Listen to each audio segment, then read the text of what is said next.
নমস্কার, আমি চৈতালি। আর আপনারা শুনছেন আলোর গল্পের আসর। আলোর গল্পের আসরে আজকে আমি পাঠ করব লেখক উপেন্দ্রকিশোর রায়চৌধুরী রচিত বোকা বাঘ। এক রাজার বাড়ির কাছে এক শিয়াল থাকত। রাজার ছাগলের ঘরের পিছনে তার গর্ত ছিল। রাজার ছাগলগুলি খুব সুন্দর আর মোটাসোটা ছিল। তাদের দেখলেই শিয়ালের ভারী খেতে ইচ্ছা হতো, কিন্তু রাজার রাখালগুলির ভয়ে তাদের কাছে আসতে পারতো না। তখন শিয়াল তার গর্তের ভিতর থেকে খুঁড়তে আরম্ভ করলো। খুঁড়ে খুঁড়ে তো সে ছাগলের ঘরে এসে উপস্থিত হলো, কিন্তু তবুও ছাগল খেতে পেল না। রাখালের দল তখন সেখানে বসেছিল। তারা শিয়ালকে দেখতে পেয়েই ধরে বেঁধে ফেলল। তারপর তাকে খুঁটায় বেঁধে রেখে তারা চলে গেল। যাবার সময় বলে গেল, কাল এটাকে নিয়ে সকলকে তামাশা দেখাবো, তারপর মারবো। আজ রাত হয়ে গেছে। রাখালেরা চলে গেছে। শিয়াল মাথা হেঁট করে বসে আছে। এমন সময় এক বাঘ সেইখান দিয়ে যাচ্ছে। শিয়ালকে দেখে বাঘ ভারী আশ্চর্য হয়ে বললে, কি ভাগ্নে, এখানে বসে কি করছো?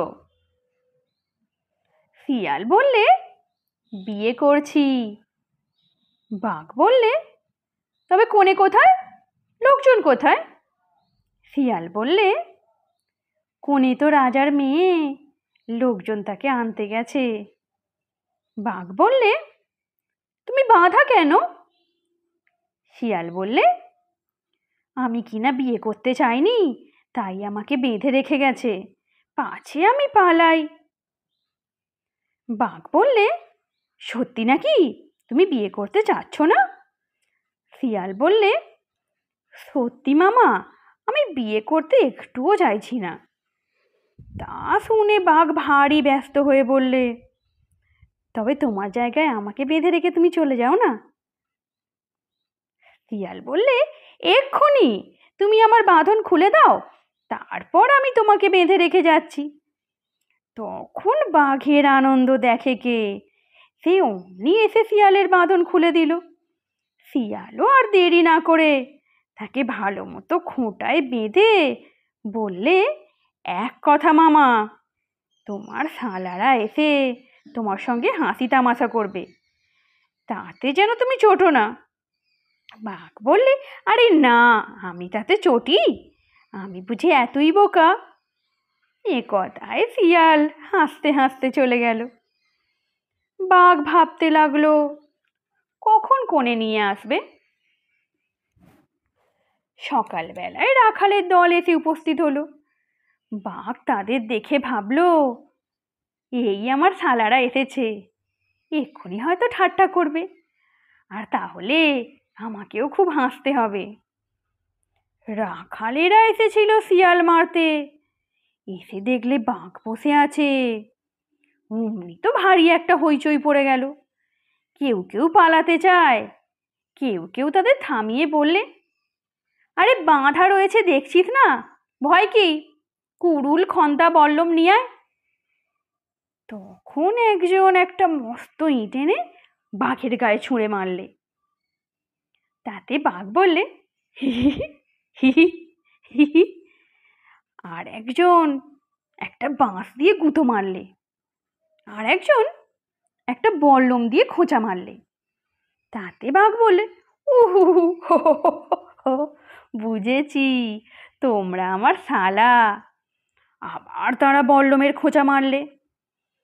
তাতে বাঘ বেজায় রেগে বললে, ধুত্তর, এমন ছাই বিয়ে আমি করবো না, বলে সে দড়ি টড়ি ছিঁড়ে বনে চলে গেল। বনের ভিতরে এক জায়গায় করাতিরা করাত দিয়ে কাঠ চিরত। একটা মস্ত কাঠ আধখানা চিরে রেখে সেইখানে গোঁজা মেরে করাতিরা চলে গিয়েছে।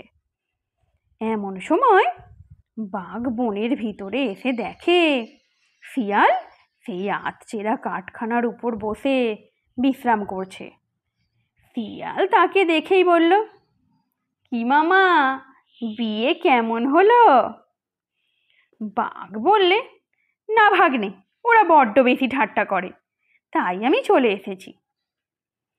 শিয়াল বললে, তা বেশ করেছো, এখন এসো দুজনে বসে গল্প সল্প করি। বলতেই বাঘ লাফিয়ে কাঠের উপর উঠেছে আর বসেছে ঠিক যেখানটায় কাঠটা খুব হাঁ করে আছে সেইখানে। তার লেজটা সেই ফাঁকের ভিতর ঢুকে ঝুলে রয়েছে। শিয়াল দেখলে যে এবারে কাঠ থেকে গোঁজাটি খুলে নিলেই বেশ তামাশা হবে। সে বাঘকে নানান কথায় ভোলাচ্ছে আর একটু একটু করে গোঁজাটিকে নাড়ছে।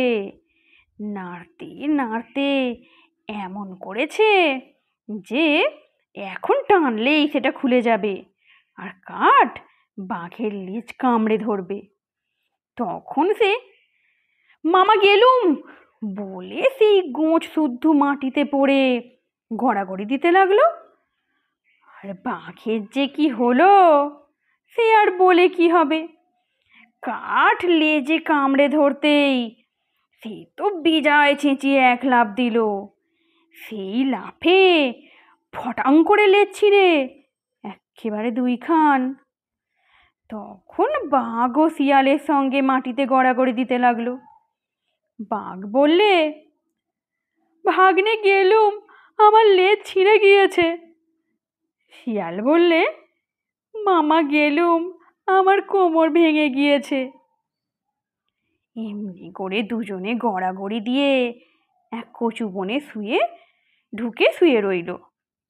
বাঘ আর নড়তে চড়তে পারে না, কিন্তু শিয়াল ব্যাটার তো কিছুই হয়নি, সে তো আগাগোড়াই ফাঁকি দিচ্ছে।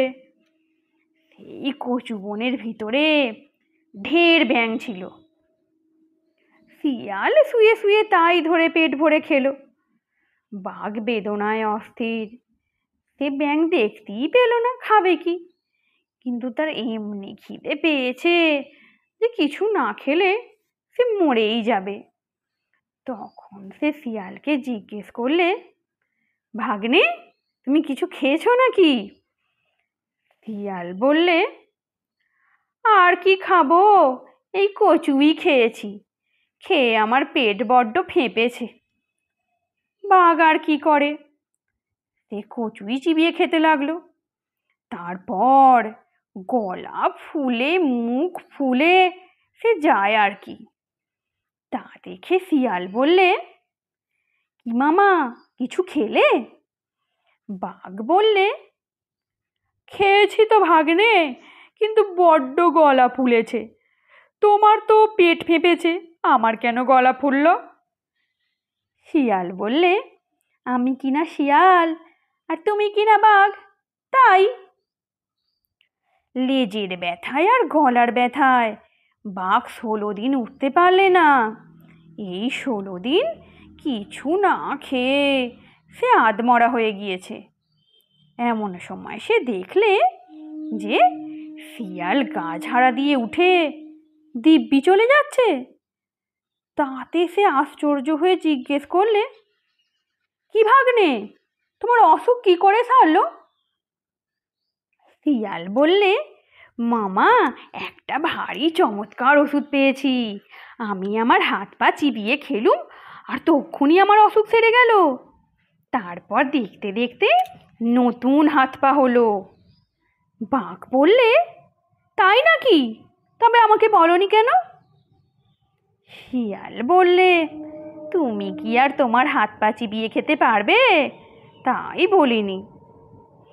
এই কথায় বাঘ ভীষণ রেগে গেল, বললে, তুই শিয়াল হয়ে পারলি আর আমি বাঘ হয়ে পারবো না?